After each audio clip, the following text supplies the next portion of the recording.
निश्चितच गेल्या 8 ते 10 दिवसापूर्वी कचरा डंपिंग ग्राउंडला मी भेट दिली होती आणि कुडाळ शहरातला एक नगरसेवक म्हणून माझी पण जबाबदारी आहे की कुडाळ शहरातला कचरा हा व्यवस्थित पद्धतीचं विघटन झालं पाहिजे आणि ते विघटन होत असताना कुडाळ शहरातल्या कोणत्याही व्यक्तीला त्या कचऱ्याच्या विघटनाचा वास किंवा कोणताही त्रास होता कामा नये.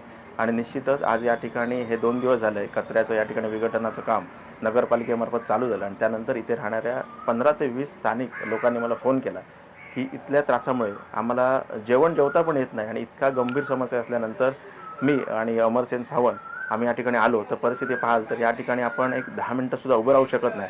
तर ही लोक 24 तास या ठिकाणी कसे राहतात हा देखील प्रश्न आहे. आणि निश्चितच या ठिकाणी मी नगरपालिकेच्या इन्स्पेक्टरना बोलवलं, स्वच्छता इन्स्पेक्टर नाटेकर यांना बोलवलं होतं आणि त्यांना मी सांगितलं की ह्याची जी प्रक्रिया आहे त्याच्यामध्ये काहीतरी चुकतं आहे आणि ज्याच्यामुळे या लोकांना त्रास होतोय.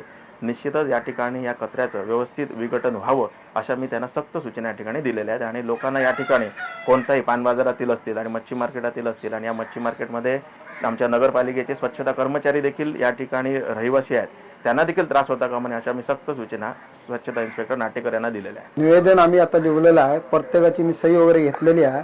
हे जे आमच्या आजूबाजूला राहतात त्यांना पूर्ण ह्या वासाचा त्रास येतोय त्यांच्यामुळे त्यांना प्रत्येक टायमात त्यांची कंप्लेंट माझ्याकडे आता आलेली आहे.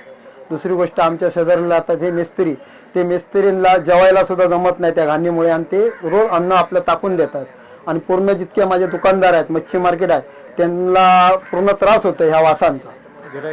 गिरायक सुद्धा आता ते सुद्धा कंप्लेंट करत जातात का इथे हे वासाचं मशीन जे चालू केलात जे काय खाद्याची ती बंद करायची आहे. आम्हाला हे वासान सण होत नाही, जेवायला पण होत नाही. सगळं एवढं आम्ही जेवण टाकून द्यायला लागला माहिती आहे.